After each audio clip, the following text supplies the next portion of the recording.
you are welcome to share this. Hi, you guys. Okay, so welcome. This is my friend Sharie. We met 3 years ago. We were just talking about, we thought it was maybe 2 years ago, but it was 3 years ago in Park City at a soccer tournament. We were both staying at the same complex. Like, what do you call that? Like apartments or, because it was more than a hotel. It was like townhomes. Condos. Yeah. So Sharie, I want you to introduce yourself to the Facebook world here. All right. What about me? My name's Sharie. I'm usually called Sharie, so I usually go by Shar just to not make it so confusing. I had to ask that today. Oh shoot, my clock's gonna go off because I was like, it's Sharie, but I see you on Instagram is mostly where I follow you, and it's Sharbar. So I'm like, okay, I think it's Sharie, but I could be wrong. Sorry, my clock is beautiful, but it's loud. This tells me we're on time. Sorry. Go ahead, Sharie. A little bit about me. I'm a mom. I have two very beautiful, I'm a little biased, but two beautiful children. I have a 12-year-old son named Alex, and he is a soccer maniac. So my life is soccer. And then I have a 9-year-old daughter named Lily, and she's into gymnastics and dance and piano. So we just go from one thing to another. I was born with one hand, so that's what makes me, I guess, different and unique. Although I forget, so does the rest of my friends and family, that I only have one hand. And I do public speaking because I love to share my story. I've survived a lot of trials, and I feel like we can only get through this life if we help each other, if we lean on each other. So that's kind of who I am. I love it. So we met at the hot tubs or the pool, right? And so it was interesting because, of course, I noticed, I'm like, oh my gosh, she only has one hand. And then my kids started noticing it and would ask me, like, Mom, why does she only have one hand? I'm like, well, we can ask her. And do you mind when people ask you? Like, I think sometimes people are afraid to ask, but would you rather they just ask? I would much rather they just ask. Yeah, than stare. The one thing I don't like, and I still don't like, is I don't like being the like circus display animal that people like stare at. And I've had kids that will like walk around me in circles. Really bugs me. Like, if you have a question, if you want to look at my hand, if you want to ask me something, that's totally fine. Right. But like, and then you do the fake grin, that's when I'm like, yeah, I'm not talking to you. You're like, I'm out. So you were born that way. So you don't know any different. So do you ever, have you ever teased people and like told them some outrageous story just to be funny? Tell me some of those. Well, I guess I don't do as much stories, but I like to make people like panic a little bit. So when I was younger, my aunt lived up in Sandy and I grew up in Ephraim. So we would travel like the 2-ish hours.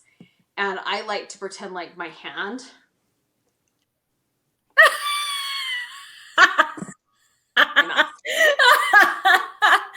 Oh, that's great.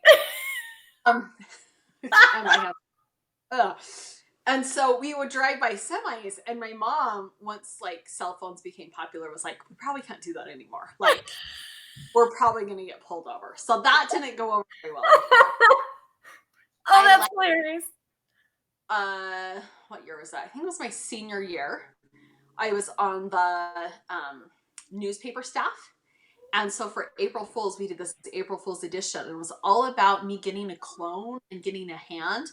And I have this prosthetic that just looks like a fake hand. And so we took a picture of me with my prosthetic. People were freaking out. They all thought I had cloned a hand. Like, people are stupid.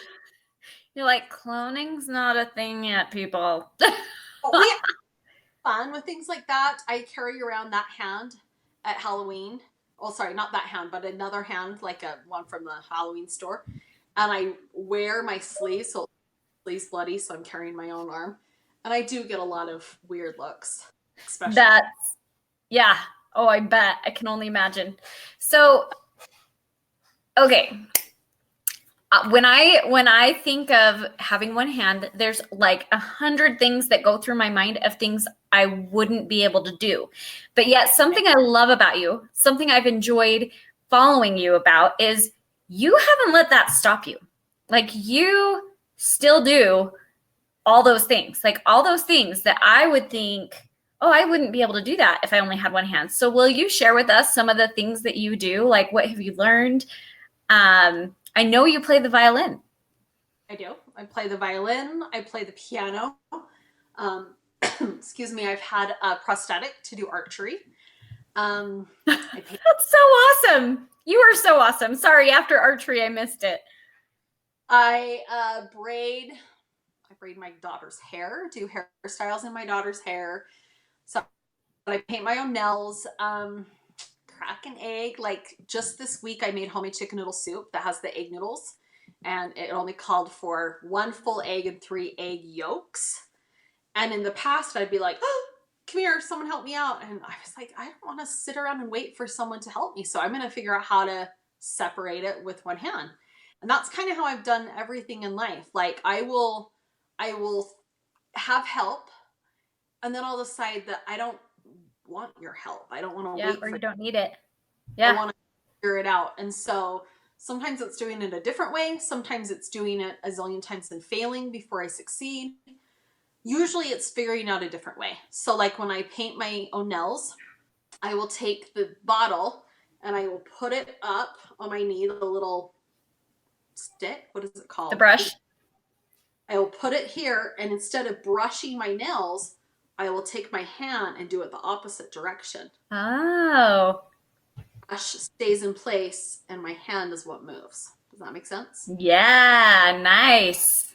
Because I moved out of my mom's house, and I used to get my nails done, but when I had my daughter, I realized that my hormones had changed, and I could no longer get them to stay on. So I had to figure out a way to do them, or I'd have to wait for someone else to do it. I want to do it when I want to do it. Well, you're So super independent. Like you have, and you guys, she like has this super independent, go get it, I can do this attitude. Like just being around her, you can feel it. And so, Sharie, I love and admire that. And so, let's talk about what role your parents played in this. Like, because you and I talked, I remember, I think when we first met, because I don't know what other time we would have talked about this, but I remember you telling me your mom pretty much was like, you can do anything you want to do. not at first. Okay, so share with me about this. Okay, so when I do public speaking, I do share this story.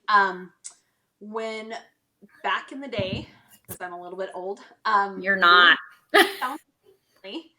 And so my mom didn't know when I was born that I was going to only have one hand. And so I had been told she cried. But when I spoke for my sister, she's like, oh no, she didn't cry. Like she cried and cried and cried and cried and cried and cried some more. And so when I talked to her, she said, you know, I just really wanted you to be able to succeed and do whatever you wanted to do. And I just assumed that that wasn't going to be possible if you only had one hand. So that was kind of her first take on it. My dad, I have a grandma who wrote a book about her life, and it talks about the day I was born and how my dad came over and she asked about me, and he went on and described my full head of hair and my big blue eyes and what a beautiful baby I was. And then he paused for a moment and said to her, she's got a broken wing, but we'll teach her how to fly. And so that was kind of my dad's take. I don't think he was quite as worried. And I don't know if that's, I think as a mom, I'd be more stressed. And maybe that's the way my mom was because of that. But my mom quickly learned that every one of us, I call it my lucky fin, just like Nemo. Mine's very visible, but you have a lucky fin. Every one of your viewers has a lucky fin. It just might not be a visible trial in their life. But every one of us has something that you've got to figure out how to overcome and how to work with. And you can either let it become exactly who you are or just be a part of who you are. Right. And I make my lucky fin push me above and beyond to do more than I could possibly do and to be better than I probably would be if I had been born with two hands. And my mom quickly, eventually, learned that it was not that big of a deal. And so she did. She let me just kind of do whatever I wanted to try. She's like, okay, we'll try it. We'll try it. Until I wanted to play the violin. And then she told me that that wasn't possible, that you had to have two hands. And I was like, well, I'm going to do it anyway. I'm going to try anyways. That's kind of me. That's what I do. And so that's kind of been my approach. And when I get in the mindset that I can't do something, which still happens, people put me in my place. I at work, so I work for the soap lady making. We do sugar scrubs and bath bombs and bath salts and foaming soaks. And I don't make soap. That's the soap lady's job. But I have helped her. And one of the things we do is we pour hot soap and we scrape it off and shape it like you would a fortune cookie. That takes hands to do, by the way. And so I said, I'm happy to scrape them, but someone else is going to have to fold them. And my friend Brittany was like, no. And I was like, okay. She said, you go around preaching you can do whatever you want to do. Like, don't tell me you can't do this. And I was like, okay. So I picked it up. Oh my gosh, they're so fun to do. Oh, that's awesome. So, whenever possible, I'm like, are you doing pedals? Can I do pedals? Can I hold pedals? So it's just a matter of like being okay to try and knowing that you might fail, but it's only part of the process. I love that. For you. I mean, yeah. I'll say, well, you know what? You're not going to be able to do everything you try. Like, just because you have two hands doesn't mean that you're amazing at everything either. So why not try?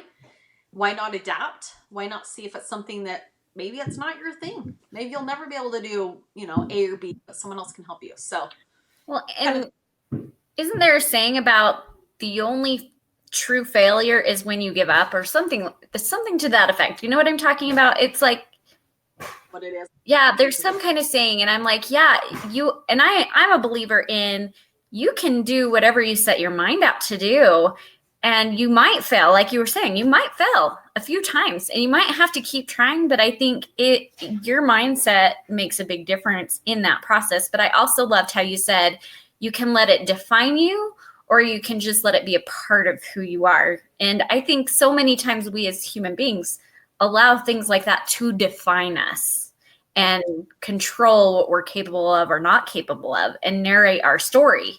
But really, it can just be a part. It can be a chapter. It can be a page. It's just the same as you having long blonde hair. Yeah. Two hands, or, you know, whatever the case may be. I mean, there's so many. My hand is only just one small piece of many trials I've endured and many obstacles that have come in my way that I've dealt with. It's just one. It just happens to be one that you notice and that not everyone else has. Yeah. Yeah. No, I love that. I love that. Well, my kiddo was going to come in here. Lila. I have a little thought here. Hopefully this works out. Scary. Okay. So before we started, I left up this thing, and as Sharie got on, Lila was on checking herself out and, you know, doing her hair. And so then she noticed Sharie had popped on, and it kind of like, it was funny. But anyways, Sharie, what would you tell like someone like Lila is 11? What would you tell someone like Lila about the potential for their life, for what they're capable of? What would you tell someone like her? Probably my main thing that I would tell you that I wasn't aware is how much you play a role in what your life story is. So my friend Holly, who travels around with me, and she wrote a story, and she talks about how she is the author of the story. She's the author of her life. And your whole mindset determines everything. If you say, you know what, you're ugly, or you're untalented, or you're stupid, or whatever that particular label is you put on yourself, you say it, you'll believe it. And so if that's the truth in the negative light, then it's also true in the positive light. If you say, you know what, you are strong, you're beautiful, you're capable of so many different things, and it doesn't matter what the kid at school says about you, and it doesn't matter if the boy likes you or not, or if you make the cheer team, none of those things really matter in the long scheme of things. All that matters is that you are okay with you, and that you have the positive mindset to tackle whatever comes your way. Yeah. And just like I said with you she's going to have some type of mountain in her way. It's not going to be a lucky Finn, but there's going to be some type of mountain that just seems so difficult to climb. But if you take it a little bit at a time and lean on others and get help from other people, sorry, wave to my hubby, help from other people, then you can conquer whatever you put your mind to. But you have to have the mindset, and it has to be your decision. Thank you. Thank you. Thanks for joining us, Lila. She's so cute. She's like, can I get on and do this live? I'm like, sure, we'll work you in.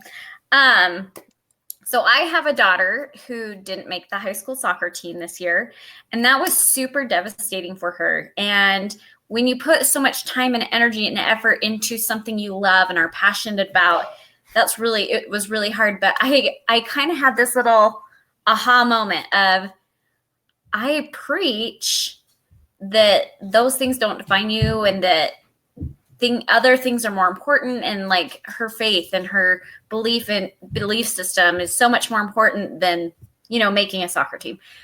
However, it still does affect the day to day, right? Like it affects how you feel about yourself, and it affects friendships. Like I was hoping she'd go into high school and have this like awesome, group of girls and this experience. And so what kind of things have you faced in that way? Like, have you always had like a good group of friends where you had that support and love and acceptance, or have you ever experienced otherwise? That's a good question. I don't know that I've necessarily not had the support system. Like I grew up in a small town where everyone knew me and pretty much accepted me. But I was an overweight teen with a very low self-esteem who wasn't confident with who I was.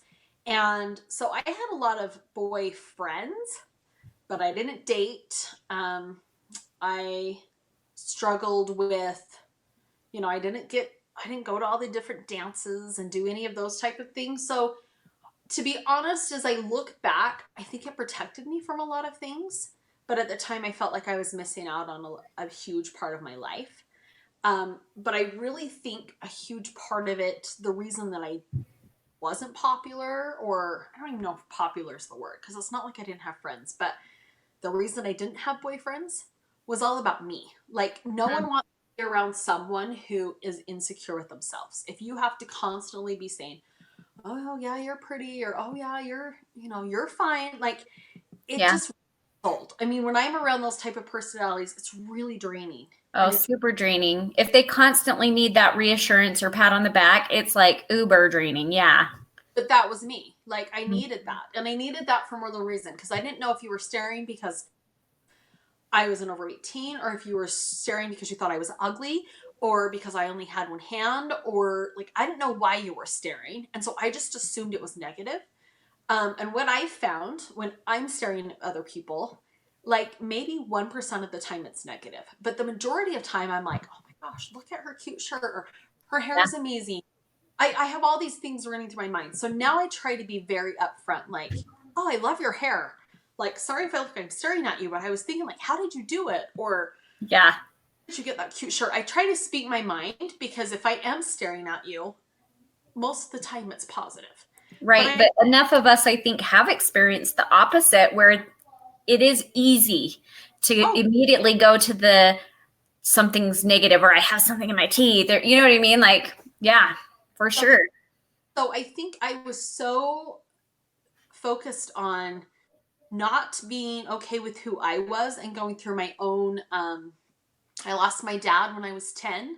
So my teenage years were really rough, really, really rough. And so I think I was just so in my own world, and my people around me thought I was happy. Like when I would tell people like, oh, I wasn't very happy as a teen, my friends were like, really? Because you seemed happy. I'm like, so you hit it well.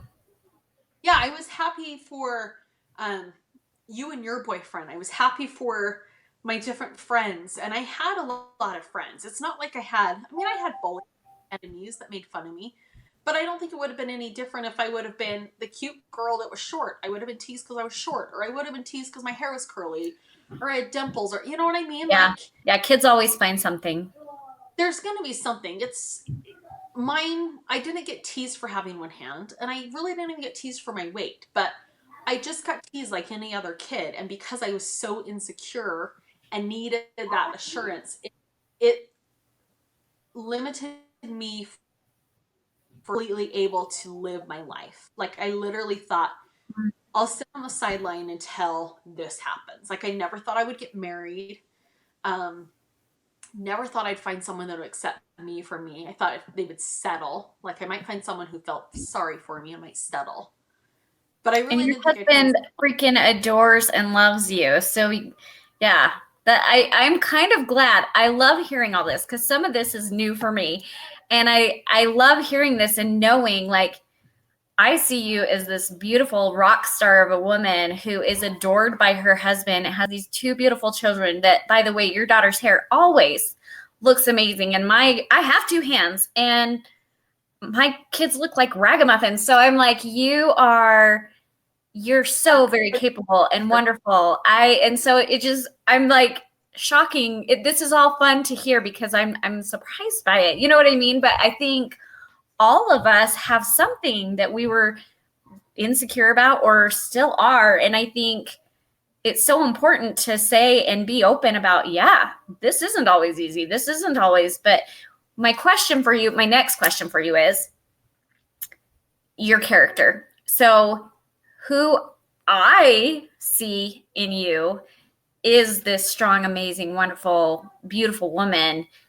How do you feel like those experiences, I didn't know about your dad. Either we talked about it and I'd forgotten or I didn't know, but how do you feel like those have shaped your character? Because I think character is huge. Like, don't you think? Like, I tend to be able to just meeting someone, I feel like you kind of sense their character. right. How has Um, this shaped you? I feel like all of my trials in my life have definitely shaped who I am, in different ways. So when I was 4, I lost my brother to suicide.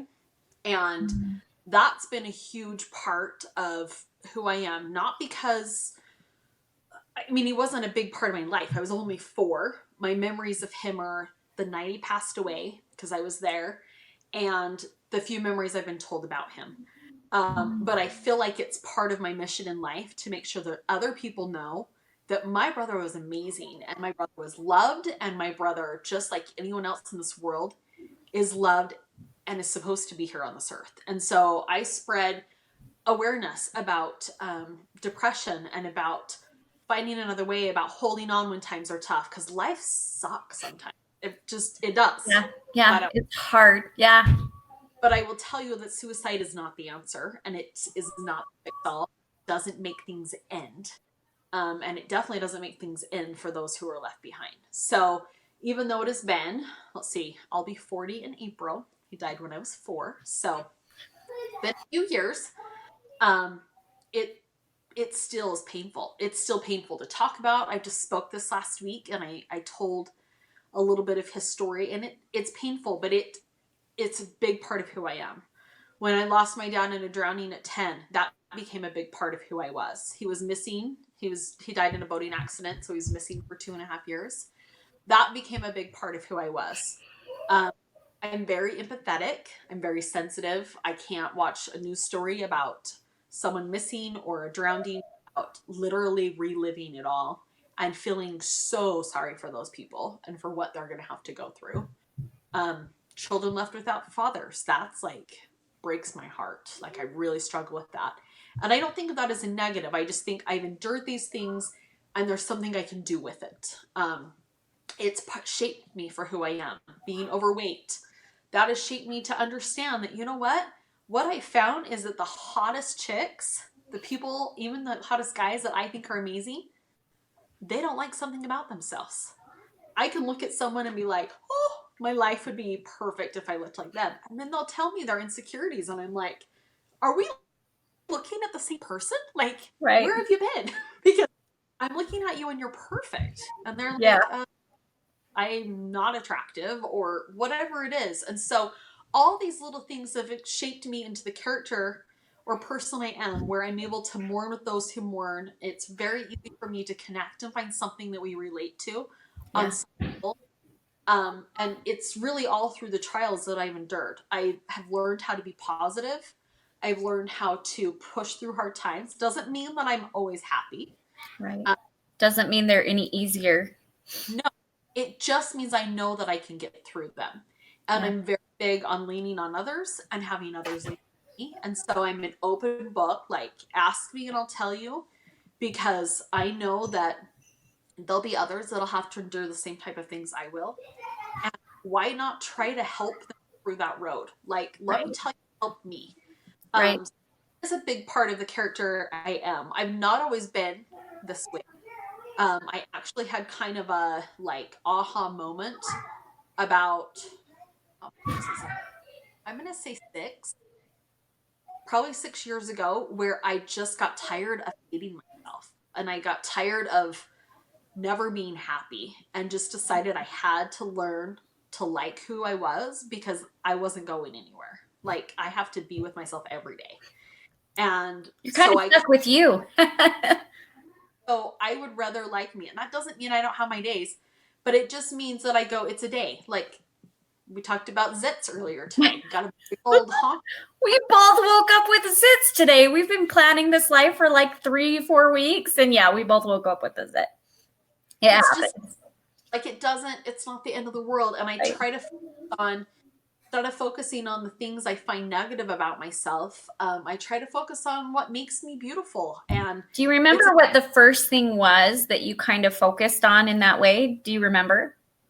um more my abilities than my looks. Mm. Because our bodies, although they're a part of us, they're only one little morsel of who we are. And when you dive deeper into what you, then you realize that it's just a shell that holds everything else in. And that doesn't mean you shouldn't like the shell or work on the shell or enjoy the shell, but it is just a shell. That's all it is. And I would rather be beautiful on the inside than be absolutely gorgeous on the outside and have a soul that's horrible. So I would I rather think not especially, focus on you. yeah, I think especially with girls, but even boys. I so I used to work with youth. That was something I did with in our church. And the thing I came to notice is there were girls who were gorgeous. And people would so easily tell them how beautiful they are, how gorgeous they are. But I feel like we really need to become a society that talks about more than that. Like your beautiful heart, your beautiful kindness. Thank you for your sweet spirit. Thank you for your ability to bring peace into a room. Like there's so many other qualities out there that we can focus on or that we can pinpoint or that we can appreciate in one another than just the outward appearance. And so that's something I hope we do and we try and make happen. But I think that takes a conversation. It takes talking with other people. Like I think girls, when they think their looks are all just about their body, like we all grow up. My body isn't today what it was when I was 15. You know what I mean? So your body grows up. And so if we can maybe focus more on those qualities versus just the looks, I think that would be an amazing step forward. I agree. I will tell you, those that you think are beautiful and perfect, it's almost like that's all they think they are because Mm-hmm. that's all that you comment on or Yeah. see. Yeah. And so, That's all that gets recognized. right. And Yeah. so, not that they are not beautiful, but Right. that there are more to them than that. Hopefully, there's more to them than just their outside appearance. Yeah. The girls that I can think about, I'm going to bring one particular that she might actually end up seeing. But there is a girl at my daughter's dance studio, and she is drop dead, stunningly gorgeous. She just is. She's very beautiful. But what I have found most beautiful about her is that she doesn't let her looks or talent define how she treats people. She is Mhm. the kindest, um, sweetest, most humble dancer that I've ever seen. And her name's Haley, and she's a teenager, but still interact with my 9-year-old, and she is just this. She walks in a room and she's got this smile on her face, and you want to be around her, and you want to She's watch. a light. Oh, she's totally a light. Yeah. And the way she talks about her friends and the way she talks about the girls at the dance studio, she's just a positive, upbeat girl. And so I've said to her, you know what? You are beautiful. You are drop dead gorgeous beautiful. But I can tell you that if you I walked in and you had that beauty and you treated my daughter, or you were downgrading to the other girls, or you had the talent to go to your head and you were not kind, that you would not be beautiful to me. Like, that is what makes her so beautiful, is that her Stunning. Yeah, even more. has made her outer beauty even more stunning to me. So Yeah.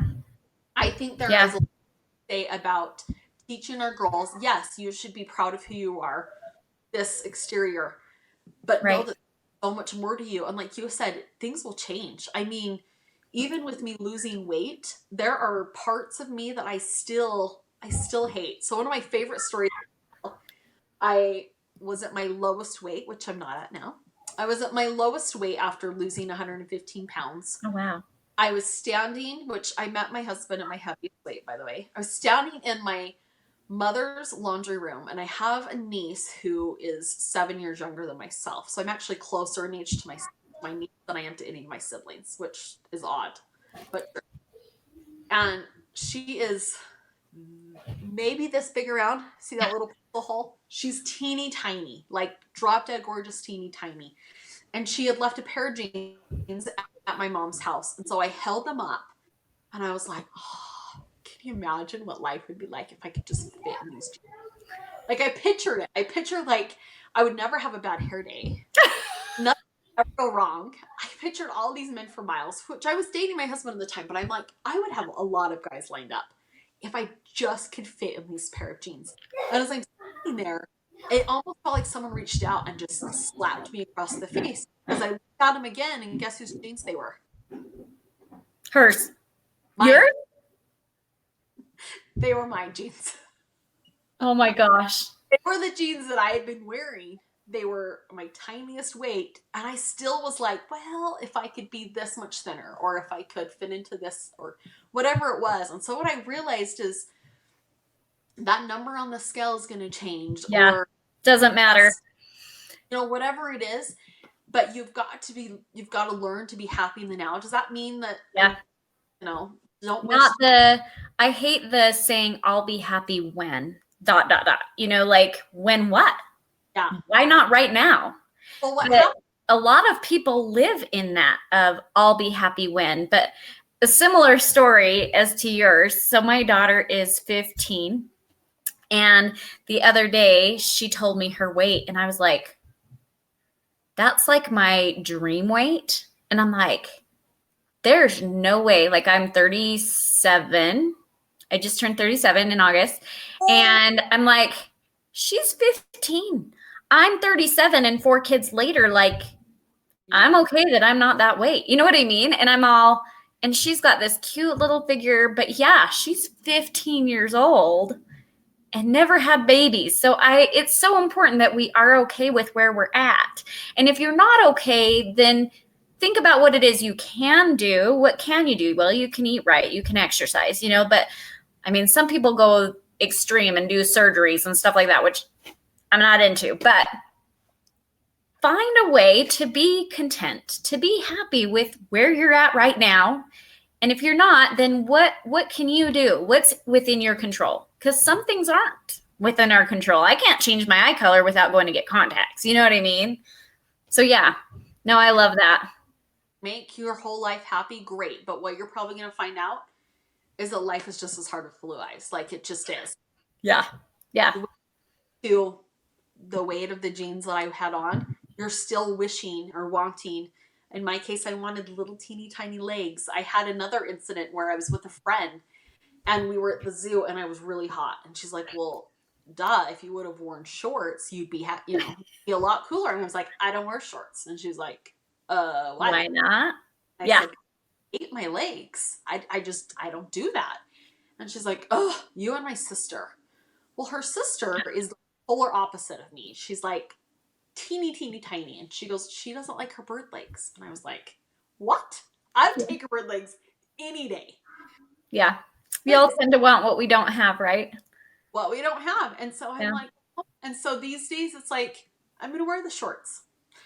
I'm going to wear the short skirt so I can wear boots. I'm just going to do it. And what I find out is it doesn't really matter. Like, Yeah. as long as I'm confident with me and okay with Yeah. me, like everyone around me feels the same way. But if I'm Yeah. apologizing and like, woe is me, no one wants to be around that. Like, Well, and I was just talking to my daughters the other day. It's so important to be you, regardless of who's around. Like, so my girls, they get so frustrated because there are kids who, around adults, they'll be polite and respectful, but around everybody else, they're super snotty and rude. And I'm like, I hope you guys are you, no matter who's around, no matter who's watching, no matter who, this friend or that friend or a parent or whoever, a teacher, whatever. Just be you. And if you can be you, regardless of who's around, I think that's pretty good. I think that's pretty awesome. well, and be happy with what that is and not Yeah. Yeah. act because of the cool girl or the teacher or the parent. But Yeah. like I said, be confident with Yeah. who, and that's a hard thing to teach, but that's kind of my hope with my daughter and trying to be positive about me is that she learns to take on some of those same qualities. You probably did you see my post that I did yesterday with her in the splits and her positive words? Oh, yeah. Yeah. Yeah. Yeah. The splits. I do remember seeing the split. It looks like she's doing like some ninja thing because she's like, can I do the splits? So they took a picture of her doing the splits, but then she cuts it down and puts on a paper, so it looks like a weird ninja move. But she had to come up with different words to describe herself. And reading through some of her words, I was like brought to tears because I'm like, who did this? And she's like, oh, I did. And I was like, oh, I was never that confident at 9. Yeah. And she had her own struggles. My husband is Chinese, so she does not look like me at all. She's got beautiful dark skin and dark hair and dark eyes, and all she wants is to be blonde hair and blue eyed. Like, so Yeah. I just am And she's trying beautiful. to embrace what she has and be okay with it because she's probably not going to look like me soon. And I promise that's okay.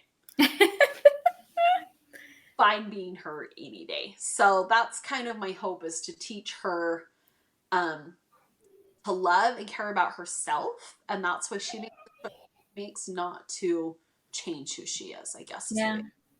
So Well, Sharie, thank you so much. Thank you so much for joining me tonight. I working this out. I know you are busy and have things going on here and there, but I really appreciate you coming on here and chit-chatting. For those of you watching, I hope you've enjoyed this. Sharie's amazing. She is just an amazing woman, as you probably have seen. So we're going to wrap this up because I don't want to take your whole night, but we could probably talk all night.